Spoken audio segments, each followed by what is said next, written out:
दोस्तों एक स्वागत करते हैं नए टॉपिक में और नए पावरफुल वीडियो के साथ। आज हम फिर से वचन परमेश्वर का लेके आए हैं मेरी मसीह बहनों, और वीडियो बहुत ध्यान से सुने। और वचन यहाँ पे कहता है प्रकाशित वाक्य की पुस्तक 3 अध्याय और इसका 15, 16, 17 वचन। ये वचन जो आप सुन लोगे, ये वचन से आपको जिंदगी बदल जाएगी, आपकी लाइफ बदल जाएगी मेरे मसीह बहनों। आप परमेश्वर को अच्छा लगे, दुनिया को अच्छा ना लगे, आपके कपड़े, आपका शरीर मनुष्यों को अच्छा ना लगे, परमेश्वर को सब कुछ अच्छा लगे।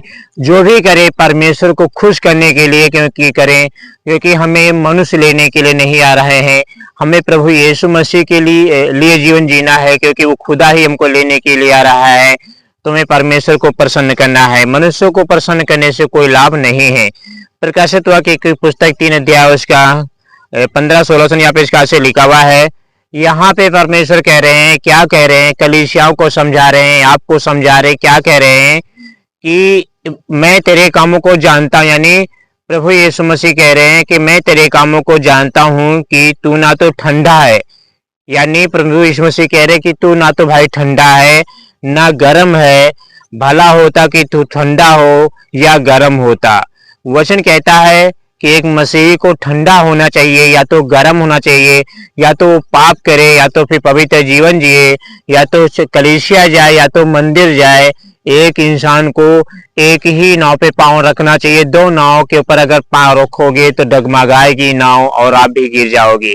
अगर हम एक ही नाव पे पांव रखेंगे, उस पे बैठेंगे, तो एक नाव आपको क्या कर लेगी, बचा लेगी। अगर हम प्रभु यीशु मसीह पर विश्वास करेंगे, उसकी आज्ञाओं को मानेंगे, उससे खुश करेंगे, तो जब मुसीबत के दिन आएंगे, जब कलेश के दिन आएंगे, तो प्रभु यीशु मसीह हमें भी बचा लेंगे। तो यहाँ पे वचन कहता है आपको ठंडा होना है या तो गर्म होना। वचन कहता है प्रकाशित 3 का 16, इसलिए कि तू गुनगुना है, यानी ना तू ठंडा है ना तू गुनगुना है, गर्म है, तू गुनगुना। जैसे हम लोग गुनगुना पानी पीते हैं, गर्मा के गुनगुना पानी पीते हैं और हम पी जाते हैं, वैसे आप गर्म पानी पी नहीं सकते, गुनगुना पानी पी सकते। वचन कहता है और ना तू ठंडा है ना गर्म है, मैं तुझे अपने मुंह से क्या करने पर, उगलने पर। यानी प्रभु यीशु मसीह कह रहे हैं कि तू ना तो ठंडा है ना तू गर्म है, मैं तुझे अपने मुंह से क्या हूं, मैं उगल दूंगा, मैं तुझे अपने मुंह से उगल दूंगा। परमेश्वर कहते हैं तू कहता तो है मैं धनी हूँ। बहुत सारे लोग कहते हैं मेरे पास धन है, पैसा है।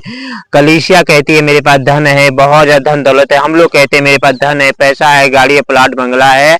वचन यहाँ पे परमेश्वर का क्या कहता, तू कहता है कि मैं धनी हूँ और धनवान हो गया हूँ और मुझे किसी वस्तु की घटी नहीं, और यह नहीं जानता कि तू अभागा और तुच्छ और कंगाल और अंधा और नंगा है। यानी परमेश्वर कहते तेरे पास धन होने के बावजूद भी तू नंगा है, अभागा है, गूंगा है, सब कुछ है, तेरे पास कुछ नहीं है। अगर परमेश्वर हमारे जीवन में नहीं है, परमेश्वर अगर हमारे हिस्से में नहीं है, तो हमारे पास कुछ भी नहीं है। क्योंकि आप जानते हैं कि गरीब लाजर के पास कुछ नहीं था, लेकिन परमेश्वर उसके साथ था। धनवान जो था उसके पास सब कुछ था, ऐश आराम की जिंदगी जी रहा था, लेकिन उसके पास परमेश्वर नहीं था और लास्ट में मर जाते हैं दोनों, एक एक साथ चले जाते हैं नरक और सब लोग। तो आपका जो परमेश्वर कहता है, हमारा परमेश्वर कहता है कि हमारे जीवन में परमेश्वर का होना बहुत जरूरी है, धन का होना जितना ज्यादा जरूरी नहीं है। क्योंकि अगर हमारे पास परमेश्वर रहेगा, हमारे जीवन में परमेश्वर रहेगा, तो हमें धन मिल जाएगा, हमें पैसा मिल जाएगा। परमेश्वर कहते हैं मैं जानता हूं कि तुम्हें क्या चाहिए। परमेश्वर कहते हैं जो यहोवा के विश्वास करता है उसको घटी नहीं होती। जैसे सवान सिंह भूखे रह जाते, वैसे धर्मी भूखे नहीं रहेंगे, क्योंकि उनके मांगने से पहले मैं उन्हें दे देता हूं, उनके मांगने से पहले उन्हें दे दूंगा। ये परमेश्वर का वचन कहता है। वचन कहता तू अभागा है, नंगा है, तुच्छ है, तू कंगाल है। हम लोग कहते हैं हमारे पास जमीन है, हम फूलते हैं, प्लाट है, फूलते हैं, उसके ऊपर घमंड करते हैं, लेकिन आप जानते नहीं है कि एक झटके में ये सब कुछ चला जाएगा। जब बीमारी आएगी तो एक झटके में ये सब कुछ चला जाएगा, आपको पता भी नहीं चलेगा। प्रकाशित वाक्य की पुस्तक 3 अध्याय उसका 18 वचन यहाँ पे इसका से लिखा हुआ है, इसीलिए मैं तुझे सम्मत देता हूँ कि तू आग में ताया हुआ सोना मुझसे मोल ले ले कि तू धनी हो जाए, और श्वेत वस्त्र ले ले कि तू पहन कर अपने नंगेपन की लज्जा ना हो, और अपनी आंखों में लगाने के लिए सुरमा ले ले कि तू देखने लगे। परमेश्वर का वचन कहता है मेरे मसीह बहनों, सोना ताया हुआ मुझसे ले ले कि तू नंगा ना फिरे, तू बहिरा ना फिरे। परमेश्वर कहते श्वेत कपड़ा मेरे पास ले ले ताकि तू नंगा ना फिरे। ये परमेश्वर का वचन कहता है मेरे मसीह बहनों। आपको क्या करना है, सिर्फ यीशु मसीह ही आपकी जान को बचा सकता है। सिर्फ यीशु मसीह ही आपको उस आग से बचा सकता है, क्योंकि परमेश्वर के पास अधिकार है कि आत्मा शरीर दोनों को नाश करने का अधिकार सिर्फ प्रभु यीशु मसीह के पास, किसी और के पास नहीं है मेरे मसीह बहनों। और वचन कहता है अगर परमेश्वर ने आपको ताड़ना दी है, परमेश्वर ने अगर आपको छड़ी लगाई है, तो समझ लेना कि परमेश्वर आपसे प्रेम करता है मेरे मसीह बहनों। प्रकाशित वाक्य 3 अध्याय उसका 19 वचन, यहाँ पे इसका से लिखा हुआ है, मैं जिन जिन से प्रेम करता हूँ उन सबको उलाहना देता हूँ, उन सबको ताड़ना देता हूँ, ताकि वो सरगर्म हो और मन फिराए।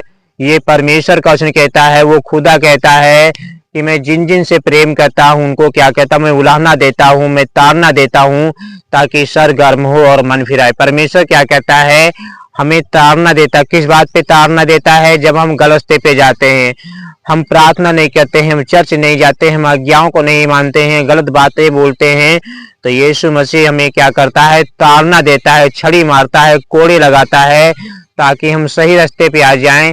और अगर आपके साथ ऐसा हो रहा है, परमेश्वर अगर आपके साथ ऐसा कर रहा है, तो समझ लेना कि परमेश्वर आपसे प्यार करता है। समझ लेना कि परमेश्वर आपसे नफरत नहीं, आपसे लव करता है।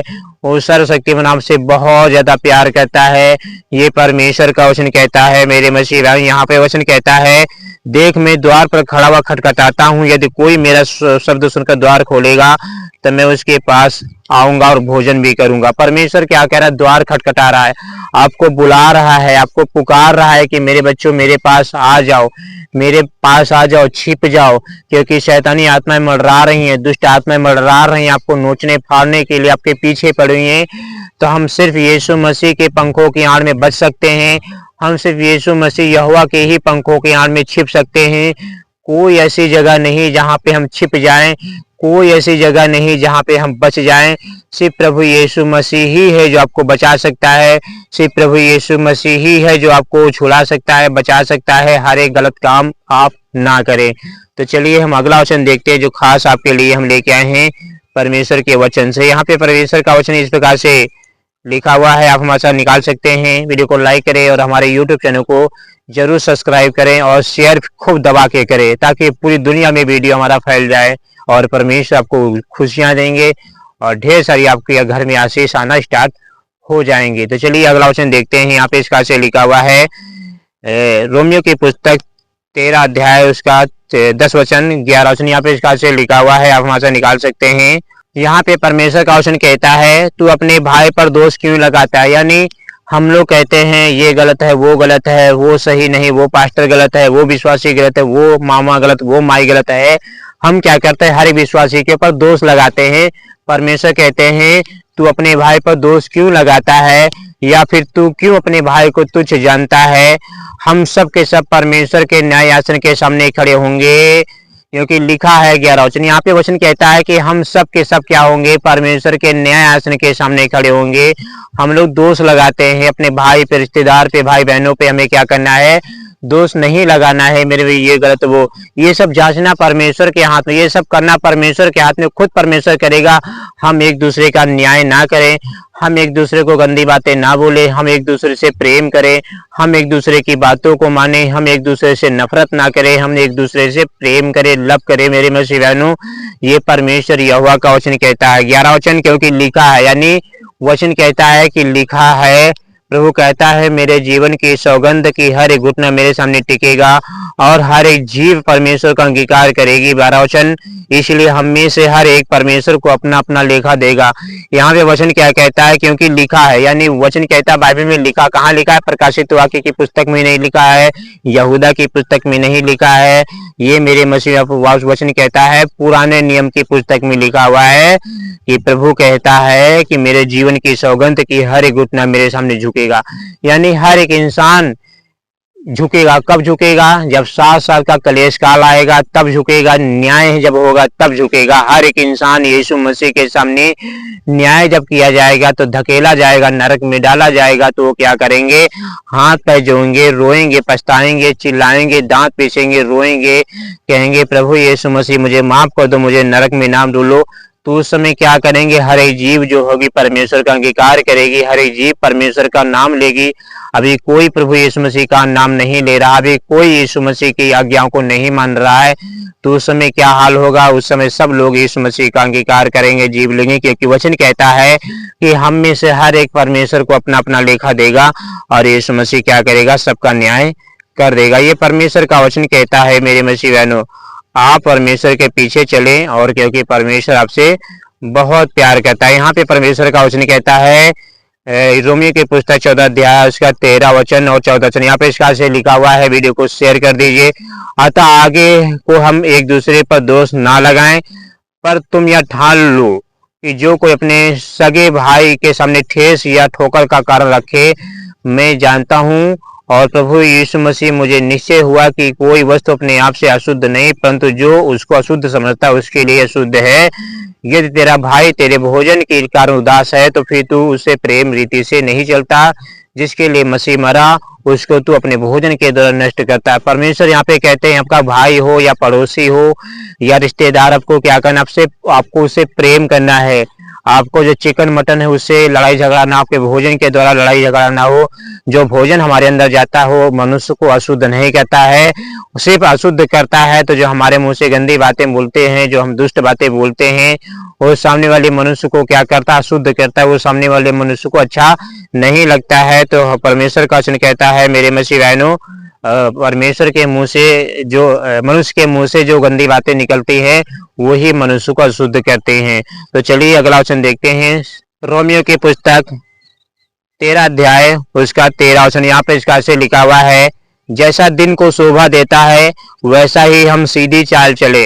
यानी पौलुस कलीसिया को समझा रहा है कि हमने क्या करना है, हमें सीधी चाल चलना है, ना कि लीला क्रीड़ा और ना पियक्कड़पन, ना व्यभिचार और ना लुचपन में और ना झगड़े और ना डाह में। 14 वचन, वरन प्रभु यीशु मसीह को पहन ले और शरीर की अभिलाषाओं को पूरा करने का उपाय ना करे। ये परमेश्वर का वचन कहता है। लीला क्रीड़ा, व्यभिचार, पियक्कड़पन, परमेश्वर कहते झगड़ा, डाह से एक विश्वासी को क्या करना चाहिए, दूर रहना चाहिए। ये सब एक विश्वासी के अंदर नहीं होने चाहिए मेरे मसीह बहनों। प्रभु कहता है कि यीशु मसीह को पहन लो, यानी यीशु मसीह को हमें पहन लेना है। शरीर की अभिलाषाओं को पूरी करने की हमें कोशिश नहीं करनी है। वचन कहता है कि हमें सांसारिक जीवन नहीं जीना है, शरीर के अभिलाषा में नहीं पूरी करनी है, हमें परमेश्वर की आज्ञाओं को पूरा करना है। और मेरे व्यभिचार से परमेश्वर बहुत नफरत करता है, क्योंकि जो व्यभिचार है एक मनुष्य खुद करता है, शरीर में शरीर टच करता है, और ये परमेश्वर को अच्छा नहीं लगता है। परमेश्वर कहते हैं ये व्यभिचार आपको नहीं करना है, ये चोरी चकारी आपको नहीं करनी है, झगड़े आपको नहीं करने हैं, क्योंकि एक मसीह को झगड़ा करना शोभा नहीं देता है। क्योंकि वचन कहता है हर एक इंसान एक न एक दिन यीशु मसीह के सामने यानी न्याय आसन के सामने वो खड़ा होगा। और मेरे मसीह बहन, अगर हम उस दिन फेल हो गए तो किए किराए पे हमारे पानी फिर जाएगा। हमारे सारे जो हमने प्रार्थना किया था, पृथ्वी पर दुआएं की थी, लोगों की मदद की थी, खाना बांटा था, कपड़े बांधे थे, और अगर हमारा नाम उस समय जीवन की पुस्तक में नहीं लिखा होगा तो मेरे मसीह बहन हम फेल हो जाएंगे। जब फेल हो जाएंगे तो हमें नरक में धकेला जाएगा। और वचन कहता है अगर एक बार इंसान उस गड्ढे में चला गया, एक बार इंसान उस अथाह कुंड में चला गया, तो फिर वहां से नहीं निकल सकता, क्योंकि वहां पे सिर्फ अंधियारा है, घोर अंधकार है, जलन है, भूखमरी है, प्यासा इंसान तड़पता रहता है, मरता नहीं है। ये बाइबल हमें बार बार कहती है, बार बार समझाती है, और यीशु मसीह भी हमें बार बार समझाते हैं कि आपको वहां पे भूल कर भी नहीं जाना है मेरे मसीह बहनों। चलिए अब हम सर को झुकाते हैं और यीशु मसीह को दंडवत करते हैं। परम पिता परमेश्वर, तेरा धन्यवाद कहते हैं, तेरा शुक्र अदा करते हैं, तेरी महिमा कहते हैं कि तेरे आगे सर झुकाते हैं, क्योंकि आपने कहा है मेरे जीवन की शपथ की हर एक इंसान जो है एक दिन मेरे सामने झुकेगा, दंडवत करेगा और माफ़ी मांगेगा, रोएगा, पछताएगा, चिल्लाएगा, लेकिन उसे माफ़ी नहीं दी जाएगी, क्योंकि उस समय न्याय का दिन होगा। प्रभु जो अपने जीवन से ज़्यादा किल्लत में है, ज़्यादा झाड़ फूक के चक्कर में पड़े, ज़्यादा टोना टटका में पड़े हुए हैं, प्रभु इनका कोई काम बनता नहीं है, यीशु मसीह इनके ऊपर जो श्राप के बंधन लगे हैं, जो श्रापित चीजें हैं, जो श्राप लगे हैं, सारी श्रापित चीजें टूट जाएं, सारे श्राप के बंधन टूट जाएं प्रभु। आप इनकी बेचैनी को दूर करें प्रभु, आप इनकी निंदा बदनामी ना होने दे प्रभु, आप इनकी परेशानियों को डिलीट करें प्रभु जी, आप इनकी मुसीबत को डिलीट करें प्रभु, आप इनकी चिंता को डिलीट करें प्रभु, आप इनकी हर एक इच्छा पूरी करें प्रभु, आप इनकी हर एक मनोकामना पूरी करें प्रभु, क्योंकि तू सर्वशक्तिमान ईश्वर है, तू दयालु है, तू राजाओं का राजा है, प्रभुओं का प्रभु है, तू सर्वशक्तिमान ईश्वर है प्रभु। आपने मुझे बचाया है, आपने हमें संभाला है, आपने हमें हर तकलीफ से, हर बीमारी से, हर परेशानी से, हर मुसीबत से आपने मुझे आज़ादी दी है, आपने मुझे हर समस्याओं से आज़ादी दी है पिता। इनके जीवन में सारे दुख दूर कीजिए।